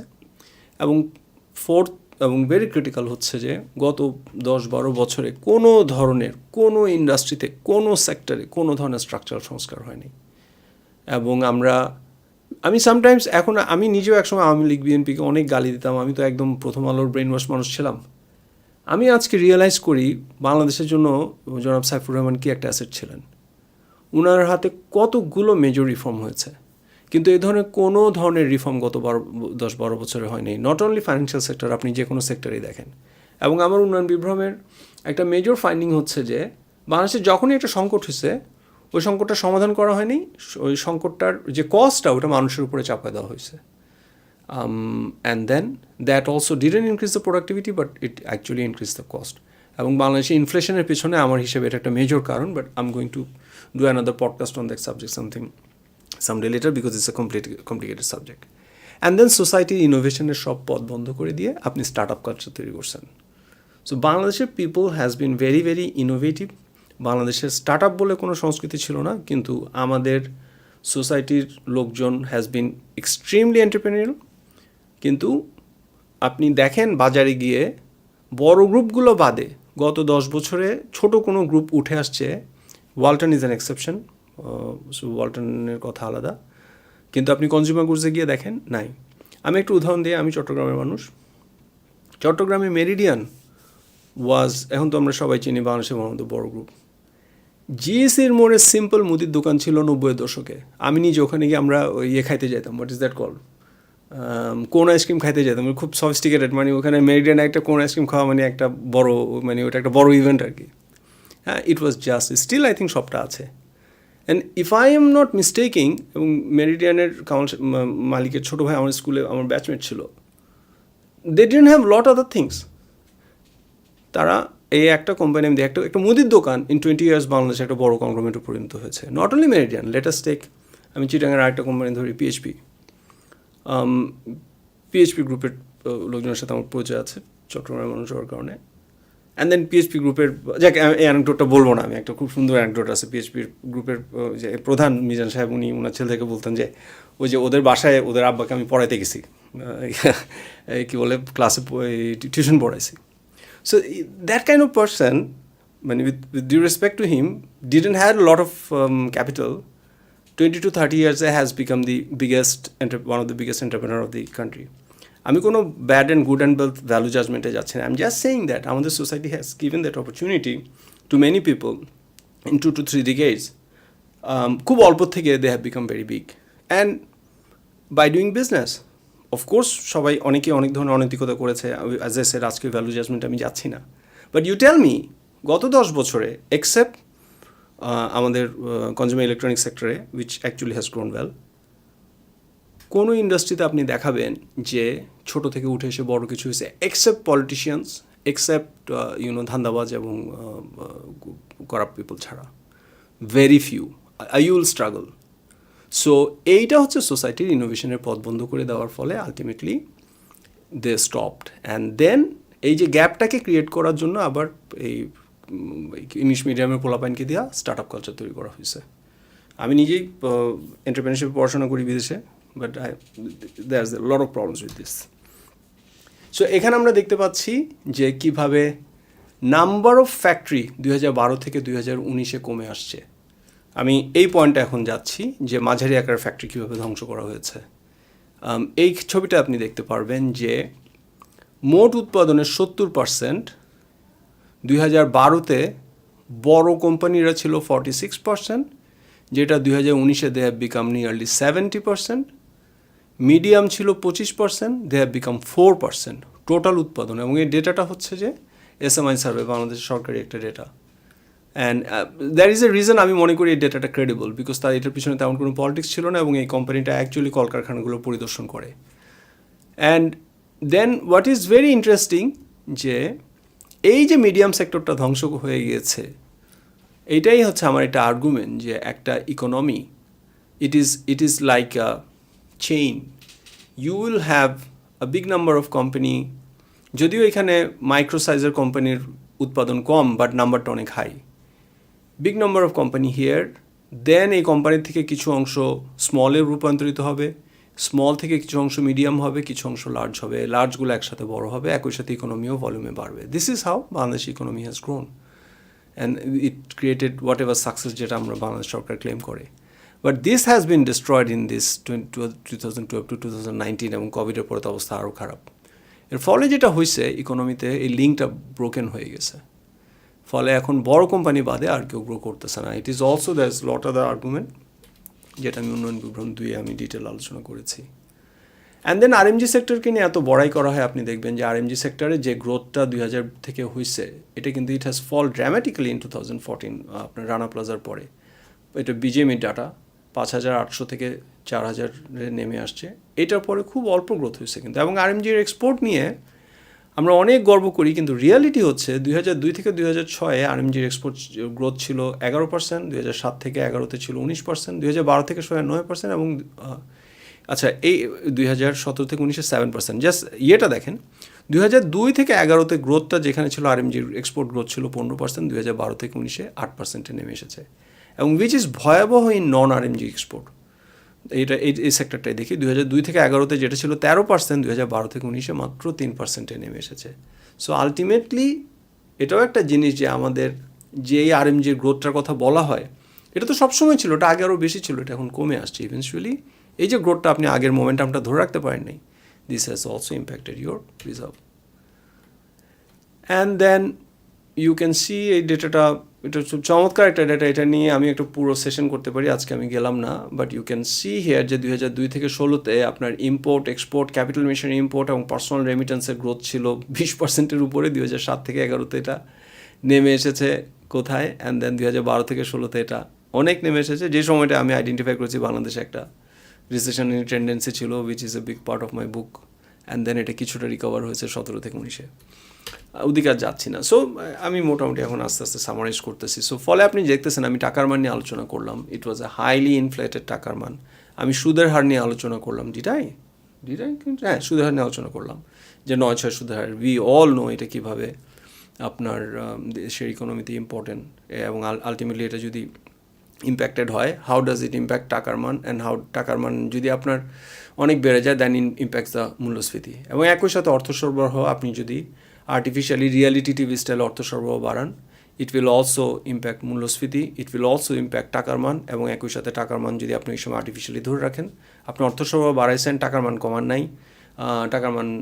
কমান নাই, ফলে it is also going to impact মূল্যস্ফীতি তখন কম থাকবে, and then is going to মূল্যস্ফীতি একসময় বৃদ্ধি পাবে, এবং একটা পর্যায়ে গিয়ে আপনার অতিরিক্ত আমদানি হবে, দেন আবার গিয়ে টাকার মানটা কমে আসে, is going to impact the মূল্যস্ফীতি। So there is a very fine balance, এবং এই ব্যালেন্সটা খুব নাইসলি মেনটেন করা হয় নাই। সো শুধু নাইসলি মেনটেন করে না, it has been actually destroyed, যেটা অ্যাকচুয়ালি গত দশকে খুব চমৎকারভাবে মেনটেন করেছে। And then as I said, final issue হচ্ছে মূল্যস্ফীতি। Bangladesh had done terrible. বাংলাদেশের মূল্যস্ফীতির রিয়ালিটি কী নোবডি নোজ। এবং আমি যেটা আর্গু করতেছি সেটা হচ্ছে যে বাংলাদেশের মূল্যস্ফীতি ইজ মাচ হাই। আমি আজকে ডেটাটা দেখাইনি, বাট আমি আপনাকে মুখে বলতে পারি যে আমি এক্সপাতিস্তান এই নামে একটা ওয়েবসাইট আছে। এই এক্সপাতিস্তান ওয়েবসাইটে you can compare country to country. এখানে আপনার ইউজাররাই ডাটা দেয় বিভিন্ন দেশের, এই ডাটাগুলোকে কম্পেয়ার করে আপনি দেখতে পাবেন যে বাংলাদেশে ঢাকার জিনিসপত্রের দাম, cost of living, even Sri Lanka যখন ক্রাইসিসে আছে, আই থিঙ্ক লাস্ট উইকে আমি একটা ইউটিউব ভিডিও বানাচ্ছিলাম, it was 25 to 30% higher. So this all has impacted. So it's actually the worst impact. এবং আমার উন্নয়ন বিভ্রমের প্রধান একটা আর্গুমেন্ট হচ্ছে যে বাংলাদেশের সংকটগুলো আলটিমেটলি যেহেতু বিভিন্নভাবে লুকায় রাখা হচ্ছে, এটা আলটিমেটলি অ্যাম্পলিফাই হবে, কিন্তু যেহেতু সরকার এটা স্বীকার করবে না, it will all boil down to মূল্যস্ফীতি। এবং সেখানে যেহেতু মূল্যস্ফীতির ডেটাটা সরকার ম্যানিপুলেট করতে পারে, ফলে গভর্নমেন্ট ক্যান ইকোনমিক থিওরি দিয়ে আপনার একটা গ্রোথ পিকচার দেখা যেতে পারবে। বাট দিস ইজ দ্য মূল্যস্ফীতি উইচ উইল ক্রিয়েট হ্যাভক। এবং এটাই হচ্ছে এই মুহূর্তে বাংলাদেশের জিনিসপত্রের দাম পৃথিবীর ওয়ান অফ দ্য হাইয়েস্ট। আমি গত সপ্তাহে সোশ্যাল মিডিয়াতে একটা ডেটা আমি লিখেছি, এবং আই থিঙ্ক আমি সিপিডি থেকে ডেটাটা দেখিয়েছি, এবং সিপিডি না, আমি নিজেও ডাটাটা চেক করে সোশ্যাল মিডিয়াতে পোস্ট করেছি যে বাংলাদেশের চিনির দাম এই মুহূর্তে 120 টাকা বা 110 টাকা। ভারতে এটার দাম, ইফ আই নট মিস্টেকিং, 55 টাকা। বাংলাদেশে মোটা চালের দাম 55 টাকা, 52 থেকে 55 টাকা। ভারতে এটার দাম 35 থেকে 37 টাকা। আমি ফার্স্ট হ্যান্ড ডাটাটা চেক করেছি, আমি প্রয়োজন এখানকার কমেন্টে দিয়ে দিব ওইটার সোর্সটা। So why this growth? This is the critical economic question. আমি এখানে আমার আলোচনা শেষ করতেছি যে ওয়াই উড বাংলাদেশের জিনিসপত্রের দাম এত বেশি হবে? This is actually what I have discussed so far. আপনাকে এর আগের যে প্রশ্নগুলোতে যেই ফ্যাক্টগুলো আলোচনা করেছি, the cost of rent, the cost of securitization এবং ইনএফিসিয়েন্সি, সংস্কার না হওয়া, এবং আলটিমেটলি টাকার মান না করা, in this has all boiled down to inflation. এবং আপনার সামনে যত অবস্থা খারাপ হবে, you can see government can manage almost everything. Government can maintain the reserve.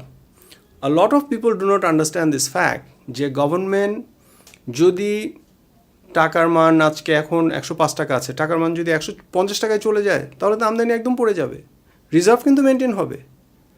So government can maintain the things that it is targeting, কিন্তু all it will boil down to the inflation. যখন আপনার উৎপাদন হবে না, তখন কী হবে? তখন আপনার কস্ট শুধু না, আপনার সাপ্লাই জিনিসপত্র কম থাকার কারণে, চাহিদা বেশির কারণে একটা ইনফ্লেশন হবে। So everything will boil down to inflation. So সেখানে আমি বলতেছি যে this has become another bottomless basket, যেটার বিগিনিং আমরা দেখতে পারতেছি through going to IMF, and this is something আমাদের সোসাইটি আগে আমরা ম্যানেজ করি নেই। I give a example of Pakistan is perennially in crisis. আমি গত 1 দশকে তাদেরকে যেটা দেখছি, বাট সামহাউ পাকিস্তানিরা এখন বলে যে আমাদের 1 মাসের রিজার্ভ আছে, এই তো আমাদের 2011 এটা হয়েছিল, 2003 এটা হয়েছিল। They have learn to adapt with that. ওই কনস্ট্যান্টলি ভিক্ষা করে ওর থেকে নিয়ে ওরা কেমনে ম্যানেজ করে।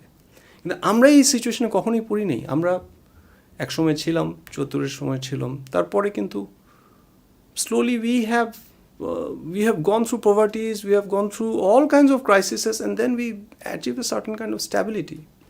কিন্তু now we are again in a scenario যেটা আপনি নেক্সট ইয়ারের জানুয়ারিতে আপনি প্রায় 20 থেকে $24 বিলিয়ন পৌঁছাবেন, এবং তার 1 বছর পরে you could be in a situation either you are in a default kind of scenario পাকিস্তানের মতো. If it is not that, then government what's going to do, your মূল্যস্ফীতি is going to be much high, এবং সেটা সরকার দেখাবে না। So there is no good way, and that is a very bad scenario, এবং সেটা আমি বলতেছি যে it's another, again আমরা সেই bottomless বাস্কেটের জায়গায় পৌঁছাইছি। So that's where it is. Thank you. I will take few days break with this session. আমি আজকে আলোচনা এখানে শেষ করতেছি। I will take few questions. It has been pretty long, প্রায় 1 ঘন্টা। আমি কয়েকটা প্রশ্ন দেখে নেই। ইনফ্লেশন ভাই নিদেন পক্ষে 20-25%, চাকরিজীবী হিসাবে নিজেই টের পাচ্ছি। মোটামুটি মাসিক হিসাব রাখার কারণে আমি নিশ্চিত বলতে পারি ইনফ্লেশন 20-25% করেছে। আই এগ্রি ভাই, আমি টোটালি এগ্রি। দেন যারা ব্যাংকে সঞ্চয় করেছে তাদের উপরে টাকার কি কোনো প্রভাব পড়বে তো ভাই, এটা কেমনে অ্যাভয়েড করবেন? আপনি যদি 6%-এর কাছাকাছি পান, ইন্টারেস্ট রেট পান, আর ইনফ্লেশন যদি আপনার 20%-এর কাছাকাছি থাকে, সেটা আমি নাই যে একজন ভাই বললো, সিপিডির একটা ডেটাও বললো, অ্যাটলিস্ট কনজিউমার প্রাইসের জায়গায় গেছে, সরকার সেই ডেটাটা স্বীকার করছে না, দেন ইজ গোয়িং টু ইম্প্যাক্ট। আপনার যদি 1 লক্ষ টাকা থাকে, আপনি 1 বছর শেষে আপনি যদি 6% পান, আপনি যদি 14% আপনার ইনফ্লেশনে খেয়ে ফেলে, 20% ইফেক্টিভ থাকে, ইভেনচুয়ালি আপনার টাকা সেম আছে, কিন্তু টাকার ভ্যালুটা কমে গেছে 15%. Okay, I have been calling the government's budget an Excel budget from the period 2015-16. The inflation has been double-digit figure from at least 2016. I can recall an internal SCB presentation. Anjum Navid. I agree. Of course, inflation data is here. Walton establishing a project. Walton Chotona. ঠিক আছে, I don't know what's your point, but I agree. Walton is a good project. But Walton কে দিয়ে যে expectation তৈরি করা হচ্ছে, এইটা যে fake, যে that is something I will do something some days later, but Walton has done well. It's a very entrepreneurship organization. আমি ওয়ালটনের তাদের যে ইনোভেশনগুলো দেখেছি, আমি মনে করি এটা গত 10 বছর একটা বেশ ভালো একটা প্রতিষ্ঠান। আচ্ছা, মোহাম্মদুল্লাহ, বাংলাদেশের সবচাইতে জরুরি হলো সংবিধান শাসন করে এক ব্যক্তির হাত থেকে সিদ্ধান্ত নেওয়ার ক্ষমতা ডাইভার্সিফাই করা, নয়তো ডেভেলপমেন্ট আর গ্রোথের ডিস্ট্রিবিউশন কখনোই ব্যালেন্স হবে না। I totally agri. আমি আজকে আলোচনাটা অর্থনীতিতে ফোকাস থেকেছি, but it is a very political crisis. এবং এখানে আমি ছোট্ট একটা জিনিস বলি, it's a very important point. Financial crisis happens in developing countries. এটা আমরা যেহেতু গত 45 বছর এটার মধ্যে গো থ্রু করি নাই, সো আমাদের অনেক আনসার্টেনিটি আছে, আমরা অনেক ভয় পাচ্ছি, but it happens to countries, and then countries recover.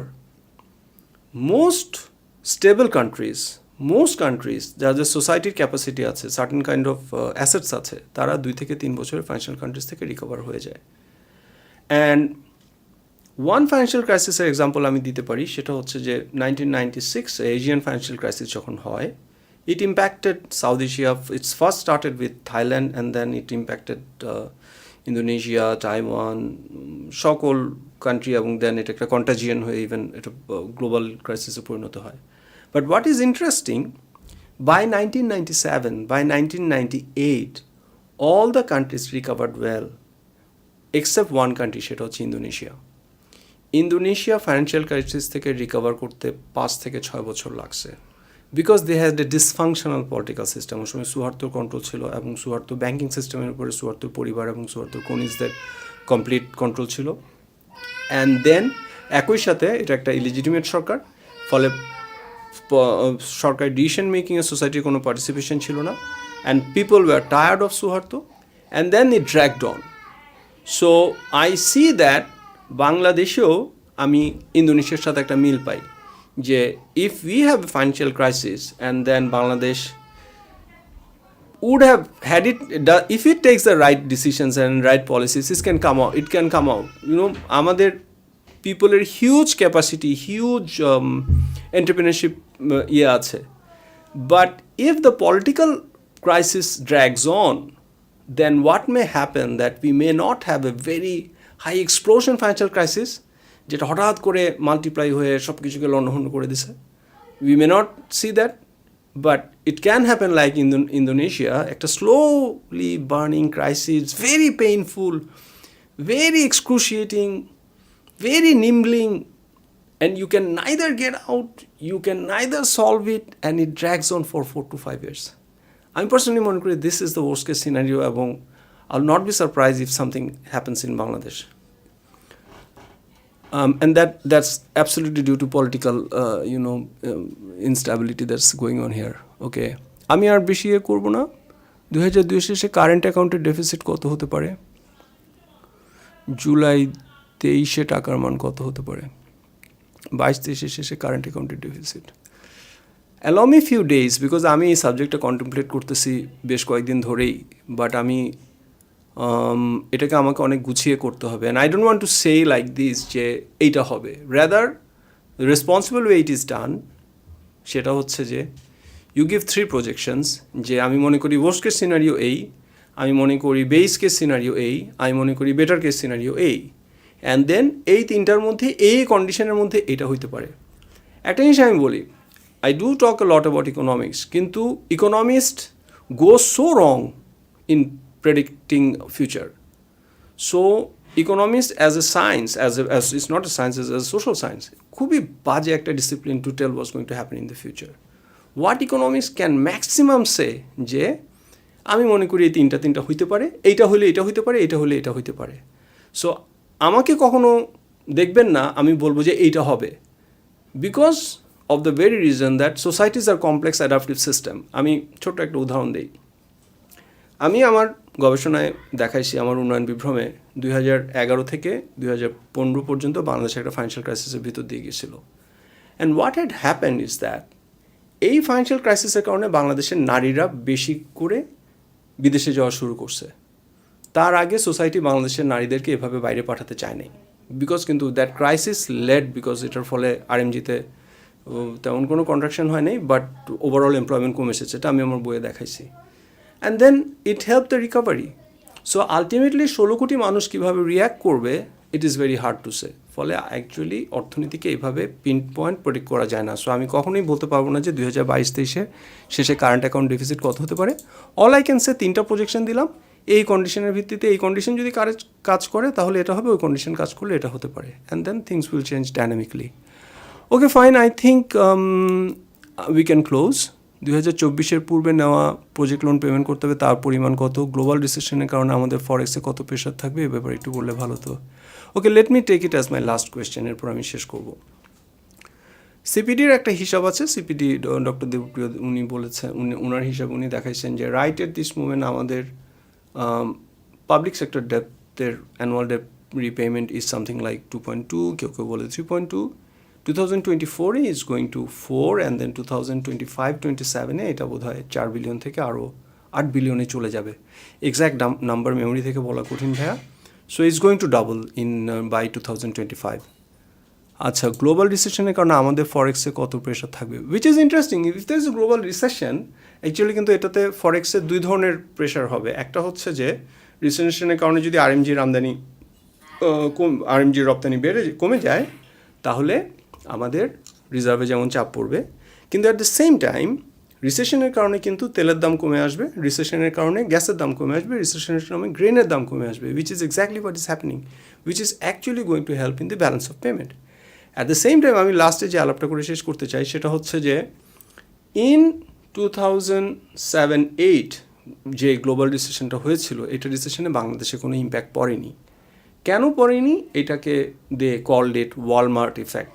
Walmart ইফেক্টটা হচ্ছে কি, যে যেহেতু ওয়েস্টার্ন কান্ট্রিজে রিসেশন হচ্ছে, people are moving from high end grade to goods to low end goods, ফলে তারা ওয়ালমার্ট থেকে বেশি কাপড় কিনতেছে। ওয়ালমার্ট এবং লো অ্যান্ড কোম্পানিগুলো যেহেতু বাংলাদেশ থেকে বেশি সোর্সিং করে, actually those order increased.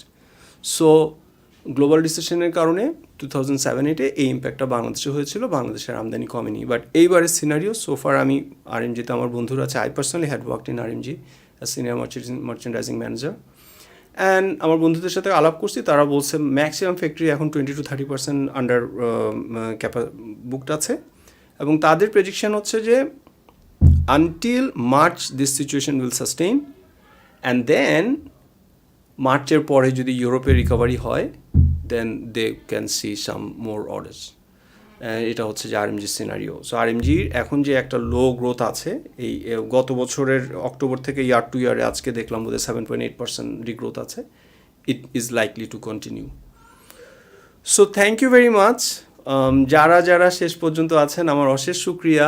So kind of you, I am really grateful to you. আপনারা এতক্ষণ পর্যন্ত থেকেছেন, আমার ব্ল্যাবারিং শুনেছেন, অ্যান্ড ইট গিভস মি, আমি রিয়েলি ফিল গ্রেটফুল। হ্যাঁ, সবাই ভালো থাকবেন। সবাইকে, বাংলাদেশে এখন অনেক রাত হয়েছে, শুভরাত্রি। অ্যান্ড আমি আপনার জন্য দোয়া করি যে আর দেশের যে ক্রাইসিসই হোক না কেন, এটা থেকে আমরা রিকভার করি এবং আমরা কোনো বড় বিপদে না পড়ি।